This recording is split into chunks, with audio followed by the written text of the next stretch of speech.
ممبر نور پر تشریف فرما علماء کرام، سامعین بزم، پردہ نشین خواتین امت، السلام علیکم ورحمۃ اللہ تعالی وبرکاتہ۔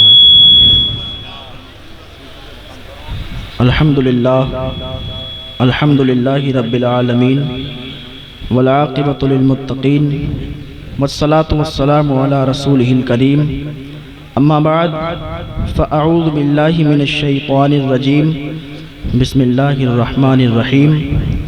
قال اللہ تعالی فی القرآن المجید والفرقان الحمید، قل ان کنتم تحبون اللہ فاتبعونی یحببکم اللہ ویغفر لکم ذنوبکم واللہ غفور الرحیم۔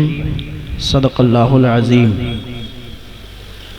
آئیے حضرات، سب سے پہلے اس نبی برحق صلی اللہ تعالی علیہ وسلم کی بارگاہ میں درود و سلام کا ہدیہ پیش کریں، جس کے بارے میں میرے امام نے کہا، ہاتھ جسم تو اٹھا غنی کر دیا، موج بحر سماحت پہ لاکھوں سلام۔ سبحان اللہ۔ جس کی دعا کے متعلق فرمایا، اجابت کا صحرا عنایت کا جوڑا، دلہن بن کے نکلی دعائے محمد۔ سبحان اللہ۔ پڑھیں باواز بلند، اللہم صلی علی سیدنا و مولانا محمد مبارک وسلم، صلو علیہ الصلاۃ والسلام علیکہ یا رسول اللہ صلی اللہ تعالی علیہ وسلم۔ اعلیٰ حضرت فرماتے ہیں، اے رضا، ہر کام کا ایک وقت ہے، دل کو بھی آرام ہو ہی جائے گا۔ بہت ہی لائق مبارکباد ہیں ہمارے الیاس بھائی، آزاد بھائی، رضوان صاحب اور تمام تر کمیٹی والے کہ جنہوں نے مجھے دعوت دی اور میری حاضری ہوئی۔ اللہ تعالیٰ میری حاضری کو قبول فرمائے۔ بہت ہی لائق مبارکباد ہیں آپ حضرات جو ابھی تک یہاں پر تشریف رکھے ہوئے ہیں، اپنے گرم گرم بستروں کو چھوڑ کر آئے۔ آتا بھائی ہے جنہیں حضور بلاتے ہیں، جسے چاہا در پہ بلا لیا، جسے چاہا اپنا بنا لیا، یہ بڑے کرم کے ہیں فیصلے، یہ بڑے نصیب کی بات ہے۔ بہت لائق مبارکباد ہے۔ اللہ آپ سب کو سلامت رکھے، اللہ آپ سب کے دلی جائز تمناؤں کو پورا فرمائے۔ تھوڑا سا اگر مائک صاف ہو جائے گا تو بہت بہتر ہوگا، ٹریول تھوڑی کھول دیں اور آواز اتنی بڑھائیں جتنی سیٹی نہ مارے۔ باقی بہت اچھا بول رہا ہے۔ میں یہ چاہتا ہوں گفتگو شروع کرنے سے پہلے میں بھی 3-4 اشعار پڑھنا چاہتا ہوں، اگر آپ سب کی اجازت ہو۔ میں بھائی احمد الفتح بھائی کی طرح تو پڑھ نہیں پاؤں گا ٹوٹی پھوٹی جیسی آواز میں، کیونکہ مجھے شوق ہے نعت پڑھنے کا، اور جیسا بھی پڑھتا ہوں قبول کیجئے گا، اللہ تعالیٰ قبول فرما لے۔ ایک بار کہہ دیں سبحان اللہ۔ سبحان اللہ۔ میں یہ نہیں جانتا ہوں جو میں پڑھنے جا رہا ہوں یہ کس کا لکھا ہوا کلام ہے، پر سیف بھائی نے اس کو پڑھا ہے، مجھے اچھا لگتا ہے تو میں اس کو پڑھتا ہوں، سنتا بھی ہوں۔ ایک بار اور کہہ دیں سبحان اللہ۔ اور یہ رات کا یہ پہر ہے تو مجھے یہ کلام بڑا پسند بھی ہے تو میں پڑھنا چاہتا ہوں، سماعت فرما لیں۔ ایک بار درود پاک پڑھ لیں، صلی اللہ علیہ نبی الامی وآلہ صلی اللہ تعالی علیہ وسلم، الصلاۃ والسلام علیکہ یا رسول اللہ صلی اللہ علیہ وسلم۔ محفل عاشقوں کی، جب میں یہ پڑھ رہا ہوں نا تو تھوڑا ایکو بڑھا دیجئے، پھر ایکو بالکل ختم کر دینا۔ محفل عاشقوں کی یہ سجتی رہے، محفل عاشقوں کی یہ سجتی رہے، محفل عاشقوں کی یہ سجتی رہے، محفل عاشقوں کی سجتی رہے۔ تھوڑا ایسا بنائیے کہ دور سے بھی کیچ کرے۔ محفل عاشقوں کی، ارے جیسا چل رہا ہے ویسے بناؤ بھائی، اس کی آواز مت بڑھاؤ، تم پھر جیسا چل رہا ہے ویسے چلاؤ۔ محفل عاشقوں کی یہ سجتی رہے، محفل عاشقوں کی یہ سجتی رہے، اور میں عشق کے گیت گاتا رہوں، محفل عاشقوں کی یہ سجتی رہے،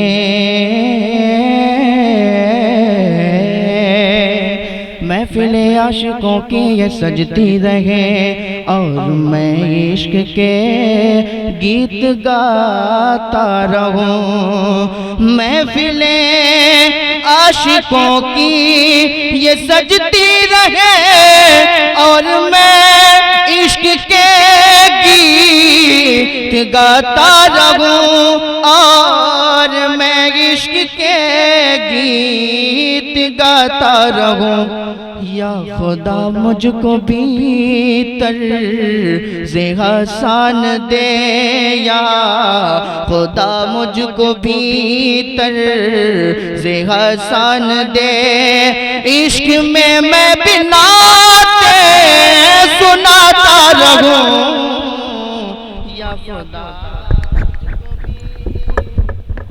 نعرے تکبیر نعرے رسالت مسلک اعلی حضرت مسلک اعلی حضرت فیضان اعلی حضرت علماء اہل سنت علماء اہل سنت علامہ تحسین جیلانی صاحب قبلہ نعرے تکبیر نعرے رسالت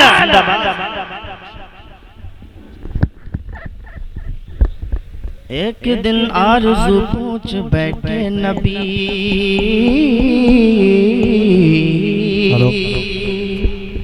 ایک دن آرزو پوچھ بیٹھے نبی ایک دن آرزو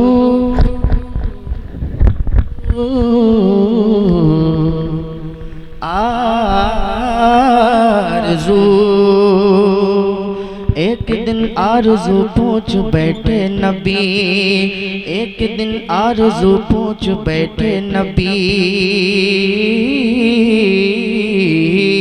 ایک دن آرزو پوچھ بیٹھے نبی بولے بو بکر ہے دل کی حسرت یہی ایک دن آرزو پوچھ بیٹھے نبی بولے بو بکر ہے دل کی حسرت یہی بولے بو بکر ہے دل کی حسرت یہی سامنے آپ ہو آپ کی نعت ہو سامنے آپ ہو آپ کی نعت ہو اور میں آپ پر سب لٹاتا رہوں واہ واہ واہ نعرہ تکبیر نعرہ رسالت ذکر خلیفہ اول فیضان سنت کانفرنس سبحان اللہ محفلیں بہت اچھا تھا سنگائی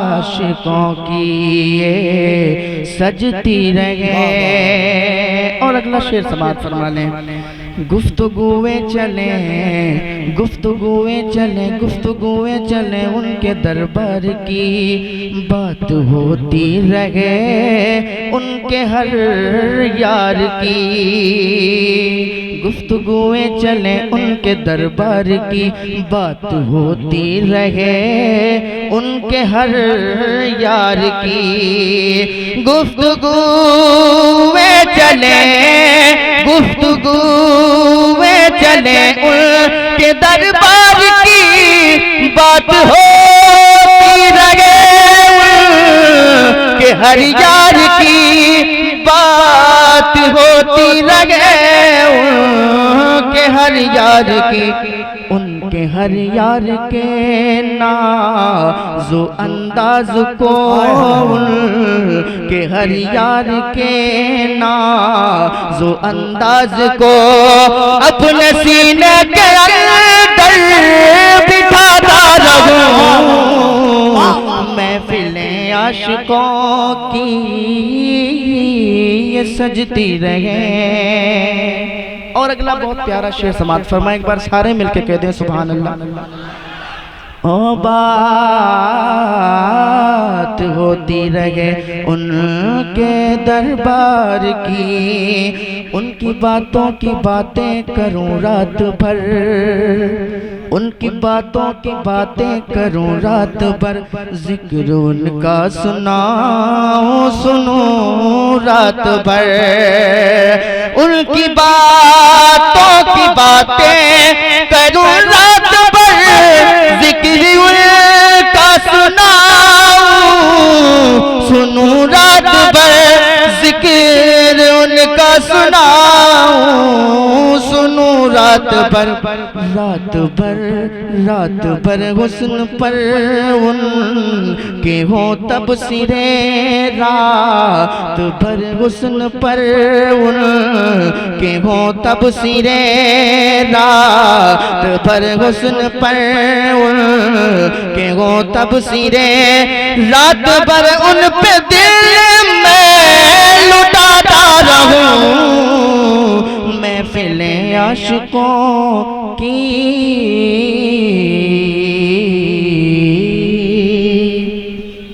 درود پاک پڑھیں اللہم صلی علی سیدنا مولانا محمد وعلی آلہ محمد والسلام علیکہ یا رسول اللہ صلی اللہ علیہ وسلم. اس کا مائک اگر تھوڑا اچھا ہو پائے تو کر دیں ورنہ اس میں تو بہت آواز بھی کھینچ رہا ہے اور آواز دور سے کیچ بھی نہیں کر رہا ہے آواز سمجھ بھی نہیں آ رہی ہے.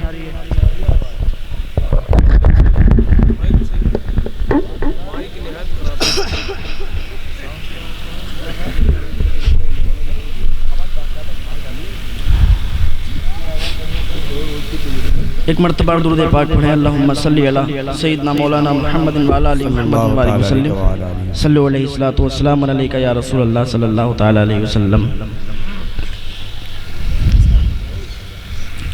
چونکہ یہ میری عادت ہے کہ نعت پاک پڑھنے کی میں نے پڑھ دی باقی جو میرا فن ہے وہ تقریر کرنے کا ہے انشاءاللہ وہی گفتگو کریں گے. میں نے جس آیت کریمہ کی تلاوت کا شرف حاصل کیا قل ان کنتم تحبون اللہ فاتبعونی یحببکم اللہ.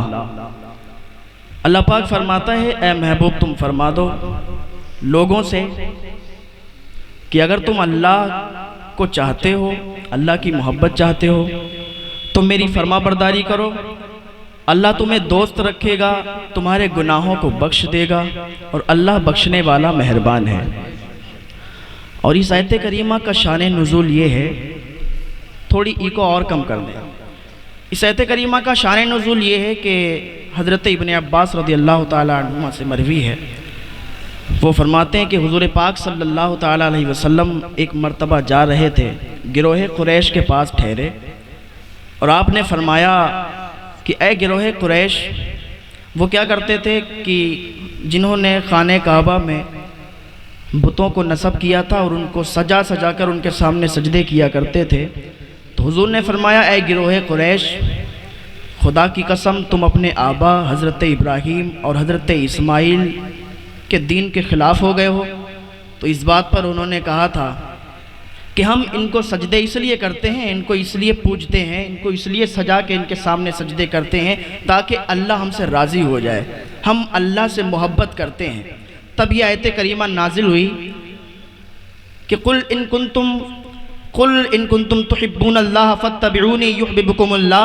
اگر تم اللہ کی محبت چاہتے ہو تو محبوب کی فرما برداری کرو میرے محبوب کی اتباع کرو میرے محبوب کی اطاعت کرو میرے محبوب کی فرما برداری کرو تب تم سے اللہ راضی ہو جائے گا.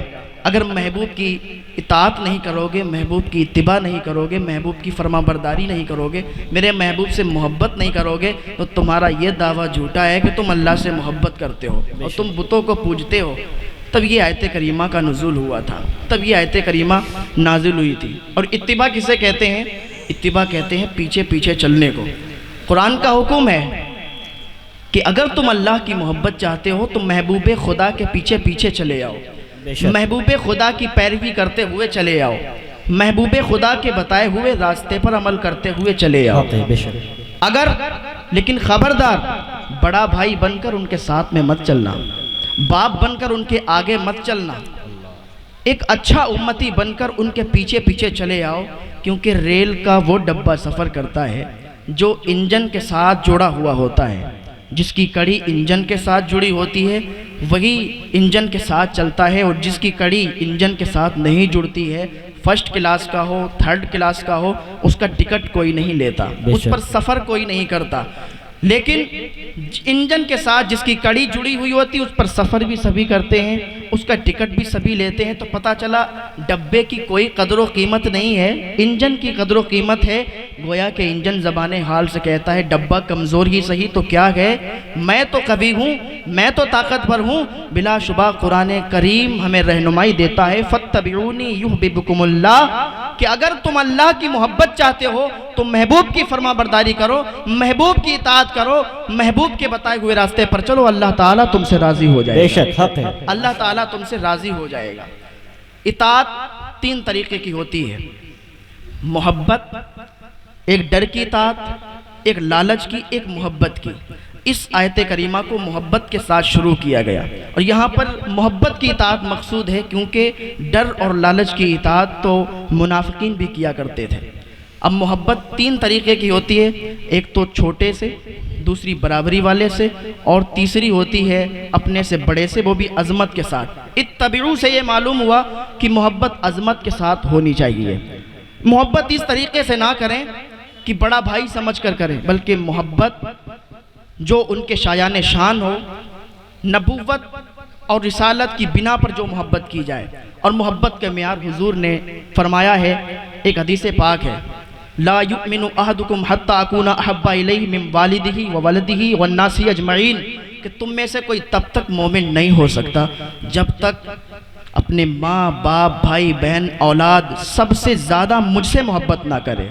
محمد کی محبت دین حق کی شرط اول ہے، اسی میں ہو اگر خامی تو سب کچھ نامکمل ہے۔ اللہ کی سرتاب قدم شان ہے یہ، انسان نہیں انسان وہ انسان ہے یہ، اور قرآن تو ایمان بتاتا ہے انہیں، ایمان یہ کہتا ہے کہ میری جان ہے یہ، ایمان یہ کہتا ہے کہ میری جان ہے یہ۔ میری تقریر سمجھتے سمجھتے بھی آپ کو تھوڑا ٹائم لگے گا، اور جب سمجھنے لگیں گے تو میں یقین سے کہتا ہوں کہ کوئی بھی اٹھتا ہوا نظر نہیں آئے گا انشاءاللہ۔ تو ایمان یہ کہتا ہے کہ میری جان ہے یہ۔ تو میرے حضور کا وہ آستانِ عالیہ ہے کہ جہاں ہر سائل کی جھولی بھری جاتی ہے، وَأَمَّا السَّائِلَ فَلَا تَنْغَرْ، جہاں ہر گناہگار کی بخشش ہو جایا کرتی ہے، جہاں ہر ایک کو نعمت میسر ہو جاتی ہے، وَاللَّهُ مُعْطِي وَأَنَا قَاسِمٌ، بے شک جہاں بیگانوں پر رحمت و نور کی بارشیں ہو جایا کرتی ہیں، وَمَا أَرْسَلْنَاكَ إِلَّا رَحْمَةً لِّلْعَالَمِينَ، اور جہاں اللہ تک پہنچنے کی رہنمائی مل جایا کرتی ہے، قُلْ إِن كُنتُمْ تُحِبُّونَ اللَّهَ فَاتَّبِعُونِي يُحْبِبْكُمُ اللَّهُ۔ میرے رسول کا وہ آستانِ عالیہ ہے کہ جہاں ناپاک آتا ہے تو پاک بن جاتا ہے، جہاں شقی آتا ہے تو سعید بن جاتا ہے، جہاں بے دین آتا ہے تو دیندار بن جاتا ہے، جہاں ادنا آتا ہے تو اعلیٰ بن جاتا ہے، جہاں غریب آتا ہے تو امیر بن جاتا ہے، جہاں امیر آتا ہے تو جہانگیر بن جاتا ہے، راگیر آتا ہے تو دستگیر بن جاتا ہے، اور غلام آتا ہے تو امام بن جاتا ہے، اعرابی آتا ہے تو صحابی بن جاتا ہے، جہنمی آتا ہے تو جنتی بن جاتا ہے۔ اور سنیں، جہاں ابو بکر آتے ہیں تو صدیق اکبر بن جاتے ہیں، جہاں عمر آتے ہیں تو عدالت کے تاجدار بن جاتے ہیں، جہاں عثمان آتے ہیں تو سخاوت کے تاجدار بن جاتے ہیں، جہاں علی آتے ہیں تو شجاعت کے تاجدار بن جاتے ہیں۔ میرے امام فرماتے ہیں میرے کریم سے گر قطرہ کسی نے مانگا، دریا بہا دیے ہیں دربے بہا دیے ہیں، دریا بہا دیے ہیں دربے بہا دیے ہیں۔ ایک حدیث پاک ہے بخاری شریف کی صفحہ نمبر 911 پر، بڑی پیاری حدیث موجود ہے۔ ایک صحابی حضور کے پاس آئے اور آنے کے بعد کہتے ہیں یا رسول اللہ صلی اللہ تعالیٰ علیہ وسلم قیامت کب آئے گی؟ تو حضور نے فرمایا کیا تو نے قیامت کی تیاری کر لی ہے؟ کیا تو نے قیامت کا آنے کا انتظام کر لیا ہے، کچھ تیاری کی ہے؟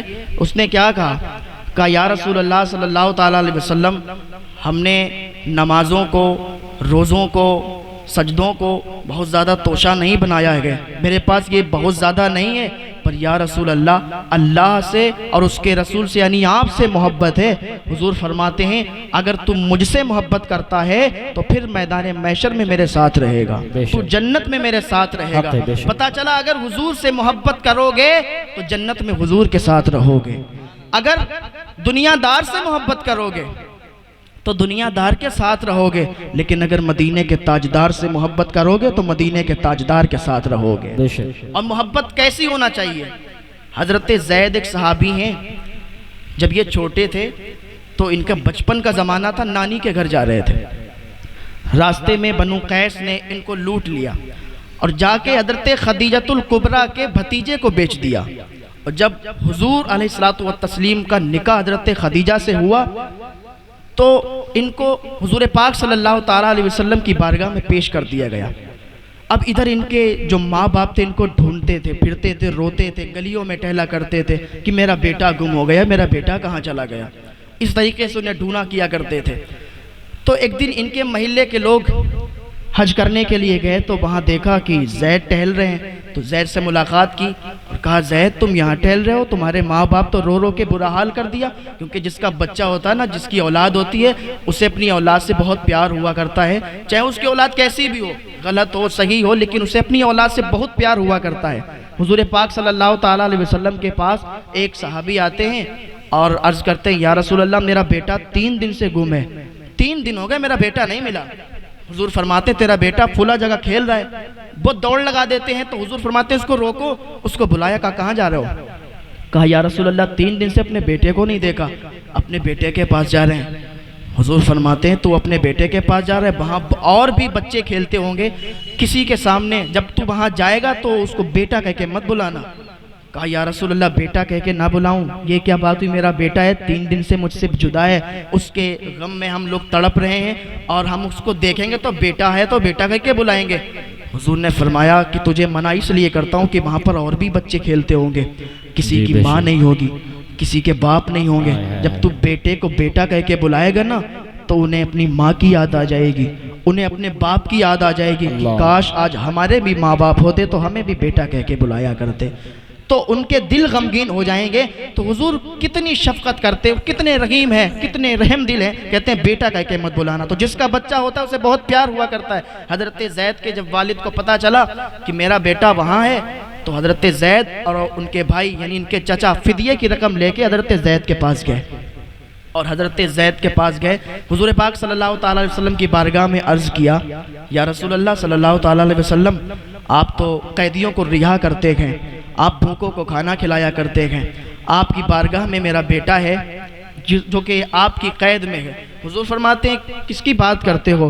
کہا آپ کی بارگاہ میں میرا بیٹا زید ہے، فدیے کی رقم لے لو اور وہ مجھے دے دو، میرے بیٹے سے مجھے بہت پیار ہے۔ حضور فرماتے کیسی باتیں کرتے ہو، یہ فدیے کی رقم آپ رکھو، آپ کا بیٹا ہے، اگر وہ آپ کے ساتھ جانا چاہتا ہے نا تو لے جاؤ، اور اگر وہ یہاں رکنا چاہتا ہے تو اسے روک دو۔ تو حضرت زید کو بلایا گیا، حضور نے فرمایا زید انہیں جانتے ہو؟ تو حضرت زید کہتے ہیں ہاں یہ میرے بابا ہیں اور یہ میرے چاچا ہیں۔ تو حضور فرماتے ہیں کہ تم انہیں بھی جانتے ہو اور مجھے بھی جانتے ہو، اگر ان کے ساتھ جانا چاہتے ہو تو چلے جاؤ اور اگر یہاں رکنا چاہتے ہو تو رک جاؤ۔ تو حضرت زید کہتے ہیں گویا کہ انہوں نے اپنی زبان میں کہا ہوگا تیرے قدموں پہ پلے غیر کی ٹھوکر پہ نہ ڈال، جھڑکیاں کھائیں کہاں چھوڑ کے صدقہ تیرا۔ اور اعلیٰ حضرت فرماتے ہیں پھر کے گلی گلی تباہ ٹھوکریں سب کی کھائیں کیوں، دل کو جو عقل دے خدا تیری گلی سے جائیں کیوں۔ حضرت زید نے کہا یا رسول اللہ مجھے آپ کے یہاں کی غلامی بہتر ہے، میں آپ کے علاوہ میں کسی کے ساتھ نہیں جاؤں گا، میرے باپ میرے چچا یہاں موجود ہے لیکن میں اپنے میں نے چچا اور باپ کے ساتھ نہیں جانا چاہتا، میں تو آپ کے ساتھ رہنا چاہتا ہوں۔ جب حضور نے حضرت زید کی یہ محبت بھری باتیں سنی تو حضرت زید کو گود میں اٹھا لیا اور کہنے لگے فرمانے لگے یہ میرا بیٹا ہے، آج سے میں نے اس کو اپنا بیٹا بنا لیا ہے، یہ آج سے میرا بیٹا ہے۔ تو یہ جو حضور نے فرمایا نا کہ تم مومن تب ہو سکتے ہو کہ جب سب سے زیادہ مجھ سے محبت کرو، تو حضرت زید نے بتایا کہ محبت کیسے کس طریقے سے کی جاتی ہے۔ ہاں ان کے سامنے سب کو چھوڑ دیا، ماں باپ بھائی بہن رشتہ دار اولاد پیسہ روپیہ سب حضور پہ قربان کر دیا۔ اس طریقے کی یہ حضور سے محبت ہوا کرتی ہے، اور جسے حضور سے محبت ہو جائے تو پھر اس کی اگر جان بھی کوئی لے تو وہ یہی کہتا ہے غلامان محمد جان دینے سے نہیں ڈرتے، یہ سر کٹ جائے یا رہ جائے کوئی پرواہ نہیں۔ نعرہ تکبیر، نعرہ رسالت، مسلک اعلی حضرت، فیضان اعلی حضرت، فیضان اعلی حضرت، فیضان تاج الشریعہ علامہ تحسین جیلانی صاحب قبلہ، علماء اہل سنت، نعرہ تکبیر، نعرہ رسالت۔ ماشاءاللہ ماشاءاللہ، بہت خوب۔ تو اگر اللہ کی محبت چاہتے ہو تو حضور سے محبت کرنا ہوگا، حضور کو راضی کرنا ہوگا، اور حضور سے تو جو حضور کو دیکھتا ہے، حضور کے بارے میں سنتا ہے، اسے حضور سے پیار ہو جاتا ہے، اسے حضور سے عشق ہو جاتا ہے۔ اپنے تو اپنے ہیں، بیگانے جب حضور کو دیکھا کرتے ہیں تو انہیں بھی حضور سے عشق ہو جایا کرتا ہے، اور ایسا عشق ہوتا ہے، ایسی محبت ہوتی ہے کہ زمانہ ان کی مثالیں دیا کرتا ہے، زمانہ ان کی باتیں کیا کرتا ہے۔ مدینے میں ایک یہودی تھا، اسے حضور سے پیار ہوا تھا، اسے حضور سے محبت ہوئی تھی۔ مدینے میں ایک یہودی تھا جو کہ حضور کو ہر وقت برا بھلا کہتا، اس کا ایک چھوٹا بیٹا تھا، وہ سنتا تھا کہ یار میرے گھر میں حضور کی اتنی باتیں کیوں ہوتی ہیں، ہمارے گھر میں حضور کو اتنا برا بھلا کیوں کہا جاتا ہے؟ اچھا جس کو اتنا برا بھلا کہا جاتا ہے ایک بار اس کو جا کے تو دیکھیں وہ ہے کیسا، اس کا چہرہ کیسا ہے، اس کی رنگت کیسی ہے، وہ کتنا خوبصورت ہے یا کیسا ہے، کہ ذرا اس کے پاس جا کے تو دیکھیں۔ تو اس بچے کو تڑپ ہوئی حضور سے ملنے کی، تو ایک دن چھت پہ چڑھا تھا، حضور نکل رہے تھے، حضور گزر رہے تھے اور وہ چھت پر چڑھا ہوا تھا، اس نے حضور کو دیکھا اور حضور نے بھیڑ کے ساتھ چل رہے تھے تو حضور کی نگاہ بھی اس کے اوپر چلی گئی۔ جب اس نے حضور کو دیکھا اور حضور نے اسے دیکھا تو اسے حضور سے عشق ہو گیا۔ اور عشق بھی کیسا کہ جب کسی سے عشق ہوتا ہے تو پھر ہر وقت اسی کی یاد ستاتی ہے، ہر وقت اسی کی یاد آیا کرتی ہے۔ یار دنیا دار سے نہیں، میں نے پہلے بھی کہا تھا، مدینے کے تاجدار سے عشق کرو گے تب تمہاری کامیابی ہے، تمہاری دنیا بھی سمر جائے گی، تمہاری آخرت بھی سمر جائے گی۔ اسے حضور سے عشق ہو گیا، حضور سے محبت ہو گئی۔ اب کیا یہودی تھا، گھر پہ بتا نہیں سکتا تھا کسی کو کہ مجھے مدینے والے سے عشق ہے، مجھے مدینے والے سے پیار ہے۔ حضور سے عشق ہو گیا، حضور سے پیار ہو گیا۔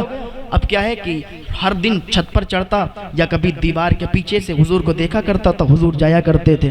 ایک دن کیا ہوا، وہ چھت پر چڑھا، حضور نظر نہیں آئے، پھر چھت پر چڑھا، دوسرے دن حضور نظر نہیں آئے، پھر گلیوں میں ٹہلتا ہوا حضور کو ڈھونڈنے لگا لیکن حضور اسے نظر نہیں آئے۔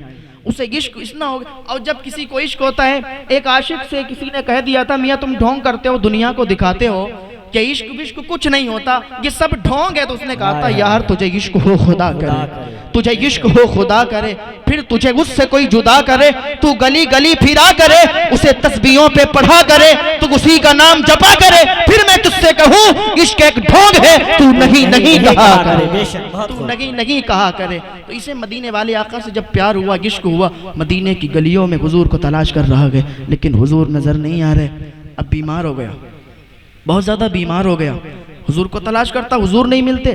اب یہ سوکھنے لگا، اب اس کا گوشت سوکھنے لگا۔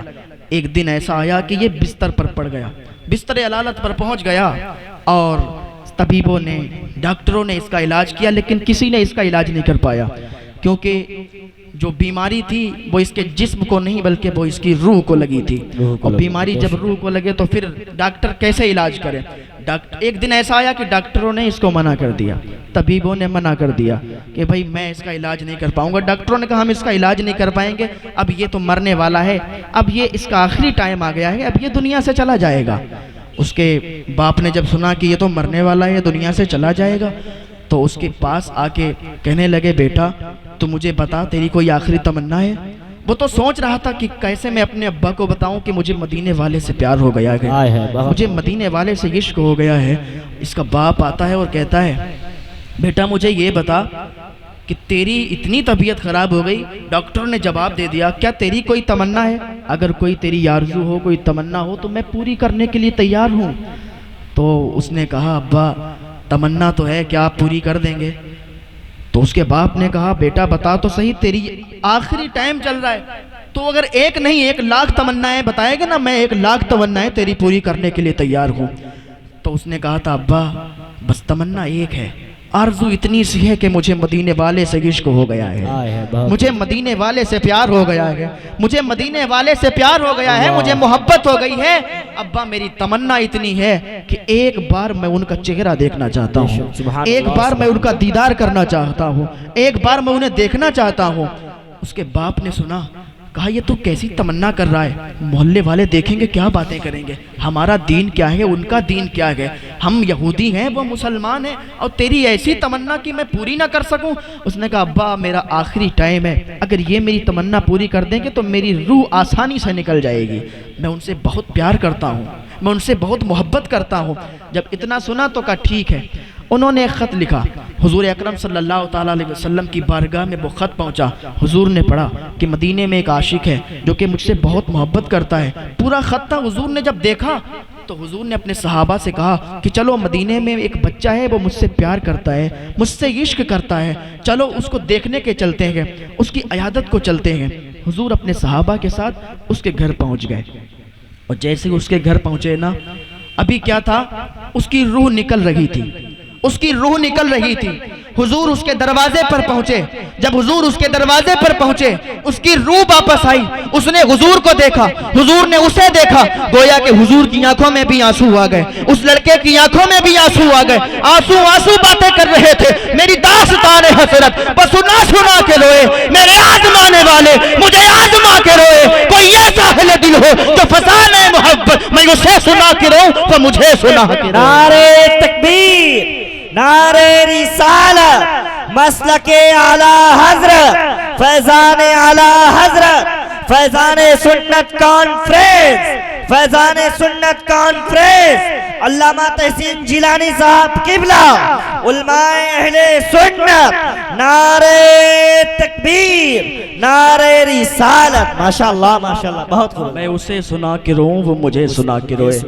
حضور گھر کے اندر گئے، اس کا سر اپنی گود میں رکھا، حضور نے اس کے سر کو اپنی گود میں رکھا اور کہا پتا تیری تمنا کیا ہے، تیری آرزو کیا ہے؟ اس نے کہا یا رسول اللہ صلی اللہ تعالیٰ علیہ وسلم، میری ایک آخری آپ سے آرزو یہ ہے، میں آپ سے یہ پوچھنا چاہتا ہوں، آپ سے یہ معلوم کرنا چاہتا ہوں، میں نے کبھی نیکی نہیں کی، میں نے کوئی بھی نیک عمل نہیں کیے، لیکن یا رسول اللہ کیا مجھے جنت مل سکتی ہے؟ حضور فرماتے ہیں پہلے جنت کا پروانہ میں تجھے دیتا ہوں، پہلے تو کلمہ پڑھ لے، پہلے تو مسلمان ہو جا، اور جنت جانے کا پروانہ میں تجھے دیتا ہوں، جنت کی ضمانت میں تجھے دیتا ہوں۔ جب اس نے سنا کہ حضور جنت کی ضمانت دے رہے ہیں، اس نے پڑھ لیا اشہد ان لا الہ الا اللہ واشہد ان محمدا عبدہ ورسولہ۔ اتنا کہہ کے بس اتنا کہنا تھا کہ اس کی روح نکل گئی، اس کی جان نکل گئی اور اس کا انتقال ہو گیا۔ اب اس کے باپ نے کہا یا رسول اللہ صلی اللہ علیہ وسلم آپ اس کو لے جائیں، کیونکہ اب میری ذمہ داری نہیں بچی، اب یہ مسلمان ہو چکا ہے، اب یہ مسلمان ہو چکا ہے اور اب ہم اس کو اپنے قبرستان میں نہیں لے جا سکتے۔ حضور نے اپنے صحابہ کو حکم دیا کہ اس کے جنازے کو اٹھاؤ، اس کے جنازے کو نکالو، اس کی بارات کو، اور جو دیکھیں مدینے والے دیکھیں کہ حضور کے عاشق کا جنازہ جا رہا ہے، حضور کے عاشق کا جنازہ جا رہا ہے۔ اس کے جنازے کو تیار کیا گیا، لوگ چھتوں پر چڑھ کے پھولوں کی برسات کر رہے تھے، کوئی اپنے دروازے سے دیکھ رہا تھا، کوئی اپنی چھتوں سے دیکھ رہا تھا کہ یہ عاشق رسول کا جنازہ جا رہا ہے۔ کیوں؟ کیونکہ حضور نے اس کے لیے جنت کی ضمانت لی تھی، اس نے کوئی نیکی نہیں تھی، کوئی نیک عمل نہیں کیے تھے، کوئی نمازیں اور اس کے پاس نمازوں کا ذخیرہ نہیں تھا، روزوں کا ذخیرہ نہیں تھا، لیکن اس نے حضور کا کلمہ پڑھا، حضور نے جنت کی ضمانت لی۔ اب تو وہ جنت البقیع میں دفن ہو گیا۔ حضور اس کو دفن کر کے جنت البقیع سے جب واپس آ رہے تھے تو حضور پنجوں کے بل چل رہے تھے، تو صحابہ نے عرض کیا یا رسول اللہ آپ پنجوں کے بل کیوں چل رہے ہیں، آپ پنجوں کے بل کیوں چل رہے ہیں؟ تو حضور نے فرمایا تمہیں پتہ نہیں، جب سے میں نے جنت کی ضمانت لی ہے اور فرشتوں کو معلوم چلا گئے، اتنے فرشتے آ گئے ہیں کہ یہاں پیر رکھنے کی جگہ باقی نہیں ہے۔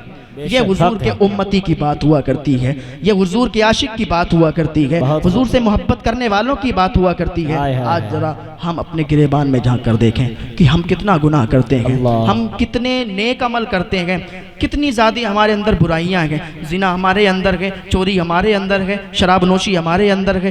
ہم کیا کرتے ہیں کہ فوری طور پر ابھی ہم تقریر کر رہے ہیں، یہاں پر آپ لوگ سن رہے ہیں، ابھی کیا ہے، ابھی آپ کہیں گے بہت اچھا بیان ہے، بہت اچھا بتایا تھا، توبہ توبہ توبہ کر کے نکلیں گے، لیکن پھر کیا، عیاشی کرنے والا عیاشی پہ لگ جائے گا، زنا کرنے والا زنا پہ لگ جائے گا، شراب نوشی کرنے والا شراب نوشی پہ لگ جائے گا، لیکن تمہیں اللہ کا خوف نہیں ہے۔ جب ہم نیک باتیں کوئی سنتے ہیں، جب ڈر کی کوئی باتیں سنتے ہیں، اللہ کی طرف سے کوئی عذاب کی باتیں سنتے ہیں، تو ہم فوری طور پر توبہ کرتے ہیں، فوری طور پر ہمیں ایسا لگتا ہے کہ اب چھوڑ دینا چاہیے، لیکن پھر جب اس لذت کے قریب جاتے ہیں تو پھر وہی شروع ہو جاتے ہیں۔ لیکن آپ کو پتہ ہے کہ اس طریقے کے کرنے والوں کا انجام کیا ہوتا ہے؟ آپ نے سنا بغداد شریف کے اندر ایک بھی مسلمان باقی نہیں بچا تھا۔ کیوں؟ انہی وجہوں سے۔ سب نماز بھی پڑھتے تھے، روزے بھی رکھتے تھے، کچھ ایسے تھے کہ نیک لوگ تھے، لیکن کچھ ایسے تھے اور ان بروں کی وجہ سے وہ کہتے نا کہ گیہوں کے ساتھ گن بھی پس جاتے ہیں، تو اسی طریقے کا معاملہ ہو جاتا ہے۔ تو بغداد شریف کے اندر کیا تھا، ایک ہلاکو نام کا بادشاہ تھا، اور وہ کیا کرتا تھا، اس نے ایک یہ مہم بنائی تھی کہ ہم بغداد کے اندر سے ایک ایک مسلمان کو کاٹ دیں گے، ایک ایک مسلمان کو مار دیں گے۔ اس نے اپنے سپاہیوں کو بھیجا، اور یہ کیا کرتے تھے، شراب نوشی ان میں تھی، شراب نوشی ان میں تھی، زناکاری ان میں تھی، سارے گناہ ان کے اندر تھے۔ اب یہ اس نے بادشاہ نے جب ان کو بھیجا اپنی فوج کو کہ جاؤ بغداد کے اندر ایک ایک کو کاٹ کے رکھ دینا، ایک ایک کر کو تباہ کر کے رکھ دینا، پھر ہم شراب پیئیں گے وہاں بیٹھ کے۔ تو پوری فوج آئی، جب دیکھا کہ فوج آ رہی ہے بغداد شریف کی طرف، تو کیا ہوا، جتنے مسلمان تھے سب کے سب ایک اللہ کے ولی کی بارگاہ میں آ گئے، حضرت جام رحمت اللہ علیہ کی بارگاہ میں آ گئے، اور عرض کرنے لگے، اے اللہ والے، اے حضرت جام، آج ہمیں بچا لیجئے، وہ ہلاکو بادشاہ کی فوج آ رہی ہے، ہمیں تباہ کر دے گی، ہمیں مار دے گی، آج ہمیں بچا لیجئے۔ تو حضرت جام کیا کرتے ہیں، یہ اللہ والے تھے، اللہ کے ولی تھے، انہوں نے، ان کے پاس ایک کٹورا تھا، انہوں نے اپنے کٹورے کو پلٹا، جیسے ہی کٹورا پلٹا پورا بغداد اسی کٹورے کے اندر سما گیا۔ یہ اللہ والوں کا پاور ہوا کرتا ہے، اللہ والوں کی طاقت ہوا کرتی، پورا کٹورا پلٹا اور بغداد اس کے اندر سما گیا۔ اب کیا فوج وہ جتنے سپاہی تھے ڈھونڈتے رہے کہ بغداد نظر نہیں آ رہا، بغداد کہاں چلا گیا؟ اور کیا ہلاکو بادشاہ کے پاس گئے، کہا بغداد نظر نہیں آیا۔ کہا تم کیسی بات کرتے ہو، بغداد تو سامنے ہی ہے اور تمہیں بغداد نظر نہیں آیا؟ کہا ہاں جی بغداد نظر نہیں آیا۔ کہا چلو کوئی بات نہیں۔ ادھر وہ شانت ہوئے، اب ادھر ان کو جب پتا چلا نا کہ اب کچھ ہم پر مصیبت آنے والی نہیں ہے، فوج چلی گئی، سپاہی چلے گئے واپس، جام رحمت اللہ علیہ کے پاس انہوں نے توبہ کی تھی کہ آج سے ہم توبہ کرتے ہیں کہ کوئی گناہ نہیں کریں گے۔ لیکن ایک بات یاد رکھیں، جب گناہ زیادہ بڑھ جاتے ہیں، جب گناہ زیادہ ہونے لگتے ہیں تو اللہ تعالیٰ ظالم بادشاہ کو مسلط فرما دیتا ہے، اللہ تعالیٰ ان پر ظالم بادشاہ کو مسلط فرما دیتا ہے جب ظلم زیادہ بڑھنے لگتا ہے۔ تو کیا ہوا کہ بغداد جب نظر نہیں آیا تو سپاہی لوٹ گئے۔ اب انہیں کیا موقع مل گیا کہ ارے اب تو مصیبت چلی گئی، اب یہ شراب پینے والا شراب پینے لگا، عیاشی کرنے والا عیاشی کرنے لگا، زنا کرنے والا زنا میں لگ گیا، تو جو گناہ کرتا تب اس گناہ میں ملبس ہو گیا۔ تھوڑی دنوں کے بعد کیا دیکھتے ہیں، پھر ہلاکو بادشاہ کی فوج آ رہی ہے، پھر اس کے سپاہی آ رہے ہیں۔ جب ان کے گناہ زیادہ بڑھے تو ان کی فوج پھر ادھر سے آئی۔ اب انہوں نے سوچا اب تو پھر مار دیے جائیں گے، کاٹ دیے جائیں گے، پھر اللہ والے کی بارگاہ میں گئے، حضرت جام کے پاس گئے، کہنے لگے اے اللہ والے آج ہمیں پھر بچا لو، وہ آئیں گے مار دیں گے، وہ آئیں گے ہم تو بالکل مارے جائیں گے، تباہ ہو جائیں گے، برباد ہو جائیں گے، اللہ والے ہمیں بچا لو۔ حضرت جام نے اپنے کٹورے کو پلٹا، اپنے کٹورے کو پلٹا، کیا ہوا، پھر بغداد اسی کٹورے میں سما گیا اور وہ لوگ بچ گئے۔ پھر سپاہی واپس چلے گئے، جب سپاہی واپس چلے گئے تو پھر انہوں نے ابھی توبہ کی تھی، لیکن جب مصیبت سر سے ٹلی، ہمارے اندر بھی یہی موجود ہے، جب مصیبت آتی ہے تو ہم توبہ کرتے ہیں، ابھی مصیبت آئے، کتنی بڑی مصیبت آ جائے تو ہم ایسی توبہ کرتے ہیں کہ آج کے بعد کبھی بھی وہ کام نہیں کریں گے، اللہ کی قسم کھا کے کہتے ہیں آج کے بعد ایسی کام نہیں کریں گے، وہ نہیں۔ لیکن جب مصیبت سر سے چلی جاتی ہے، ٹل جاتی ہے، تو پھر اسی کام پہ ملبس ہو جاتے ہیں، اسی میں لگ جایا کرتے ہیں۔ تو جب انہیں پتا چلا کہ سپاہی چلے گئے، واپس چلے گئے، تو انہوں نے کیا کیا، پھر وہی عیاشیاں کرنے لگے، پھر وہی گناہوں پہ ملبس ہو گئے۔ پھر کچھ دنوں کے بعد پھر ہلاکو بادشاہ اپنی فوج کے ساتھ پھر چلا، کہا تم لوگ بے وقوف ہو، تمہیں پتہ نہیں کیسے نظر نہیں آتا بغداد، چلو میں تمہارے ساتھ چلتا ہوں۔ ہلاکو بادشاہ اپنی پوری فوج کو لے کے آیا۔ جب انہیں پتا چلا کہ ہلاکو بادشاہ آ رہا ہے اور آج تو مارے جائیں گے، کاٹے جائیں گے، پھر اللہ والے کی بارگاہ میں گئے، اللہ والے مجھے بچا لو، اے جام رحمت اللہ علیہ مجھے بچا لو، آج اگر آپ نے نہیں بچایا تو ہم لوگ مار دیے جائیں گے۔ حضرت جام نے اپنا کٹورا پلٹنا چاہا، جیسے ہی کٹورا پلٹنا چاہا آواز آئی، اے جام آج نہیں، آج کٹورا نہیں پلٹا جائے گا، آج انہیں نہیں بچایا جائے گا، اگر آج بھی تم انہیں بچا لو گے تو پھر یہ عیاشیوں پہ لگ جائیں گے، پھر یہ گناہ کرنے لگیں گے، تم انہیں کتنی چھوٹ دو گے؟ آواز آئی، حضرت جام نے کٹورا نہیں پلٹا۔ پھر کیا ہوا، ہلاکو بادشاہ نے آ کے ایک ایک کے سروں کو کاٹا تھا اور ان کے سروں کے مینار تعمیر کر کے ان کے سامنے شراب پی تھی۔ تو یہ ہوتا ہے کہ جب اپنے آپ کو بدلنا چاہیے، جس دن سے ہم یہ کر لیں، ارادہ کر لیں کہ اللہ تعالی ہمیں معاف فرما دے، آج کے بعد ہم کبھی ان گناہوں کو نہیں کریں گے جو گناہ کر رہے ہیں، دوبارہ کبھی ان گناہوں کے قریب نہ جائیں، تو انشاءاللہ آپ بخش دیے جائیں گے۔ اللہ کی بارگاہ میں توبہ کریں، اللہ تعالیٰ آپ کے گناہوں کو معاف فرما دے گا، آپ کے گناہوں کو بخش دے گا۔ بس آئیں تو اللہ کی طرف، اللہ تعالیٰ تو بلاتا ہے میرے بندے آ تو صحیح، میں تیری توبہ قبول فرمانے والا ہوں، میں تجھے معاف فرمانے والا ہوں، تو نے کتنے بھی گناہ کر دیے، تو نے کتنے بھی گناہ کر دیے، لیکن اللہ معاف فرمانے والا ہے، اللہ تمہارے گناہوں کو ایسے ہی معاف فرما دے گا اگر تم سچی توبہ کرو گے، ایسے گناہ معاف فرما دے گا جیسے تم نے کبھی گناہ ہی نہیں کیے ہیں، ایسے تم ہو جاؤ گے، اللہ تعالیٰ ایسے تمہیں معاف فرما دے گا۔ ہاں، میں آخری بات کہہ کر گزر جانا چاہتا ہوں کہ بس اپنے دلوں کو تبدیل کر لیں۔ ایک انسان نے خواب دیکھا، ایک شخص نے خواب دیکھا، اور خواب کے اندر یہ اتنی بڑی بڑی باتیں موجود ہیں، اتنی نصیحت کی باتیں موجود ہیں، جس نے عمل کر لیا تو انشاءاللہ اس کا بیڑا پار ہو جائے گا۔ ایک انسان نے خواب دیکھا کہ اسے ایک شیر دوڑا رہا ہے اور وہ بھاگ رہا ہے، شیر دوڑا رہا ہے، وہ بھاگ رہا ہے، بھاگتے بھاگتے بھاگتے بھاگتے وہ ایک درخت کے پاس ٹھہرا۔ اب اس نے سوچا کہ درخت پر چڑھ جائیں گے تو شیر سے بچ جائیں گے۔ درخت کے پاس جیسے ہی رکا تو وہاں دیکھتا ہے کہ ایک بہت بھاری گڑھا ہے، ایک گڈھا کھدا ہوا ہے، اس میں دو کالے کالے سانپ ہیں، ایک کالے رنگ کا ہے، دوسرا بھی کالے رنگ کا ہے، دو اژدہے ہیں۔ اب اس نے کیا دیکھا کہ اس پر کود گیا اور اس پیڑ پر بیٹھ گیا، لیکن اس کی تو اب وہ حالت اس لیے خراب تھی کیونکہ نیچے دو کالے کالے سانپ تھے، گڑھا تھا اور شیر دوڑا رہا تھا، شیر اس کے پیچھے پڑا ہوا تھا۔ جب یہ اس پر بیٹھا تو بیٹھا ایسی ڈال پر جو ٹوٹنے والی تھی، جس کو دو چوہے کھتر رہے تھے، ایک کالے رنگ کا چوہا کھتر رہا تھا، ایک سفید رنگ کا چوہا کھتر رہا تھا، دو چوہے کھتر رہے تھے۔ لیکن اب یہ سوچنے لگا کہ اگر یہ ڈال ٹوٹی تو میں اس کے اندر گر جاؤں گا۔ اب یہ سوچ ہی رہا تھا کہ اس کے اوپر ایک بوند ٹپکی، اوپر دیکھا تو شہد کا چھتا لگا ہوا تھا اور شہد کے چھتے سے شہد ٹپک رہا تھا۔ اس نے اپنے منہ کو اٹھایا اوپر، منہ کھولا، شہد کا جو رس تھا وہ اس کے اندر گرنے لگا۔ اب یہ اس شہد کے لذت میں آ گیا، اس شہد کو چوسنے لگا، اس کو کھانے لگا۔ اب یہ بھول گیا کہ اسے شیر دوڑا رہا ہے، اب یہ بھول گیا کہ جس ڈال پر یہ بیٹھا ہے وہ ڈال ٹوٹنے والی ہے، یہ بھول گیا اس کو دو چوہے کتر رہے ہیں، اب یہ بھول گیا کہ نیچے گڑھا ہے، اس میں دو کالے کالے اژدہے ہیں، دو کالے کالے سانپ ہیں، یہ بھول گیا اور یہ اس شہد کے نشے میں آ گیا، اس شہد کی لذت میں آ گیا۔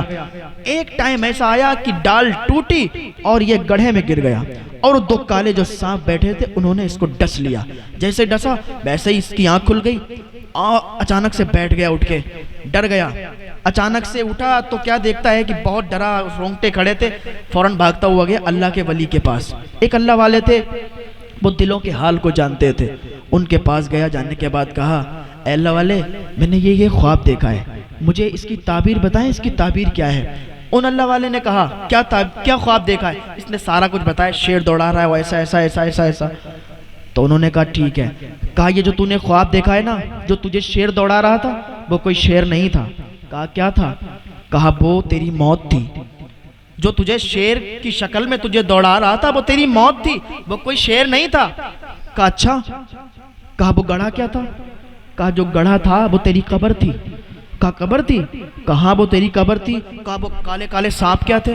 کہا جو کالے کالے سانپ تھے وہ تیرے گناہ تھے، تو جانے انجانے میں گناہ کر دیتا ہے، تجھے لگتا ہے یہ چھوٹا گناہ ہے، تو کسی سے مذاق کرتا ہے۔ آج کل آپ دیکھ لیں، بھتیجے سے مذاق کر رہا ہے، اگر کسی کا چچا ہے تو چچا بھتیجے سے مذاق کر رہا ہے، کوئی کسی سے مذاق کر رہا ہے، مذاق میں وہ ایسی غلط باتیں بول دیتے ہیں، لوگ سمجھتے ہیں کہ یہ کوئی گناہ ہی نہیں ہے، لیکن ہاں وہ گناہ ہے۔ لوگ سمجھتے ہیں یہ چھوٹے چھوٹے گناہ، ان کے عذاب تھوڑی ہوگا، ہر گناہ کا عذاب پڑے گا۔ تو کہا وہ تیرے جو وہ گناہ تھے، جو کالے کالے سانپ تھے وہ گناہ تھے۔ کہا ٹھیک ہے، کہا جس ٹہنی پر میں بیٹھا تھا، جس ڈال پر میں بیٹھا تھا وہ ڈال کیا تھی؟ کہا وہ تیری زندگی تھی۔ کہا زندگی تھی؟ کہا وہ تیری زندگی تھی۔ اچھا اس کو دو چوہے کدھر رہے تھے، ایک کالے رنگ کا تھا، ایک سفید رنگ کا تھا۔ کہا وہ تو چوہے تھوڑی نہ تھے۔ کہا پھر کیا تھا؟ کہا وہ رات اور دن تھے، رات آتا ہے دن چلا جاتا ہے، رات آتی ہے رات آتی ہے دن چلا جاتا ہے۔ اس طریقے سے تیری زندگی کے دن ختم ہوتے جا رہے ہیں، تیری زندگی کے دن گھٹتے جا رہے ہیں، اور جس دن تیری زندگی پوری ہو جائے گی موت کا فرشتہ آ جائے گا، تیری روح کو لے کر چلا جائے گا۔ آج ہم اپنا برتھ ڈے مناتے ہیں، جنم دن مناتے ہیں، ہمیں لگتا ہے ہماری عمر بڑھ گئی، کسی کی 40 سال، کسی کی 20 سال، کوئی 30 سال پہ بنا رہا ہے، ہر سال کے سال بنا رہا ہے، اسے لگتا ہے کہ میری عمر بڑھتی جا رہی ہے، لیکن حقیقت میں عمر گھٹ رہی ہے۔ مان لیجئے کسی کی 60 سال عمر ہے، اس کی 40 ہو گئی، اب اگر 41 ہوا، اب وہ جنم دن منا رہا ہے کہ میری عمر بڑھ رہی ہے، لیکن اس کے تو 20 ہی سال کم ہے، 20 سال میں اس کی پوری ہو جائے گی، اب وہ دنیا سے چلا جائے گا۔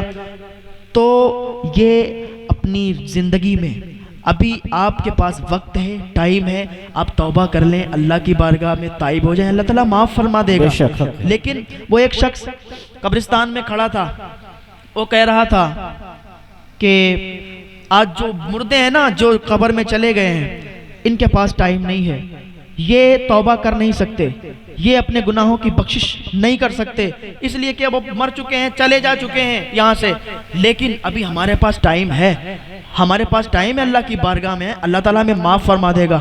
تو اس نے کہا کہ وہ ٹہنی کیا تھی؟ کہا وہ تیری زندگی تھی، وہ دو چوہے جو تھے نا کالے اور سفید رنگ کے، وہ رات اور دن تھے، رات آتا ہے دن چلا جاتا ہے، دن آتا ہے رات جاتی ہے، اس طریقے سے وہ زندگی کے دن ختم ہوتے جا رہے ہیں، اور جب تیری زندگی کے دن ختم ہوئے تو تیری موت آ گئی اور وہ ٹہنی گر گئی۔ کہا ٹھیک ہے، وہ مجھے سمجھ میں آ گیا، لیکن جو اوپر وہ شہد کا چھتا تھا وہ کیا تھا؟ جس کے منہ میں آنے سے میں بھول گیا کہ مجھے شیر دوڑا رہا ہے، میں بھول گیا کہ جس ٹہنی پر بیٹھا ہوں وہ ٹوٹنے والی ہے، میں ساری چیزیں بھول کے اس شہد کی لذت میں آ گیا، اس شہد کے نشے میں آ گیا۔ وہ کیا تھا؟ وہ اللہ والے کہتے ہیں وہی تو دنیا کا مزہ تھا، وہی تو دنیا کا مزہ تھا۔ جب تو دنیا کے مزے میں پڑا تو بھول گیا کہ تجھے مرنا ہے، تو بھول گیا کہ تجھے موت آنی ہے، لیکن نہیں، تو اس دنیا کے نشے میں آ گیا، دنیا کی طرف آ گیا اور تو ساری چیزوں کو بھول گیا، اسی لیے تیری ٹہنی ٹوٹی، تیری زندگی ختم ہوئی اور تیری موت آ گئی۔ تو ابھی تیرے پاس وقت ہے بیٹا، تو اللہ کی بارگاہ میں توبہ کر لے، اللہ تعالیٰ تیرے گناہوں کو معاف فرما دے گا۔ اسی وقت اس نے اللہ کی بارگاہ میں توبہ کر لی اور عریضہ پیش کر دیا، یا اللہ مجھ سے جو بھی گناہ ہوئے ہیں ابھی تک، جو میں گناہ کر چکا ہوں، اللہ تعالیٰ مجھے معاف فرما دے۔ سچے دل سے توبہ کی تو جو سچے دل سے توبہ کرتا ہے اللہ تعالیٰ اسے معاف فرما دیتا ہے، اور ایسے ہی معاف فرما دیتا ہے جیسے اس نے کبھی بھی گناہ نہیں کیے۔ اللہ تعالیٰ کی بارگاہ میں دعا ہے اللہ نیک عمل کرنے کی توفیق عطا فرمائے، اللہ گناہوں سے بچنے کی توفیق عطا فرمائے۔ وما علینا الا البلاغ۔ السلام علیکم ورحمۃ اللہ وبرکاتہ۔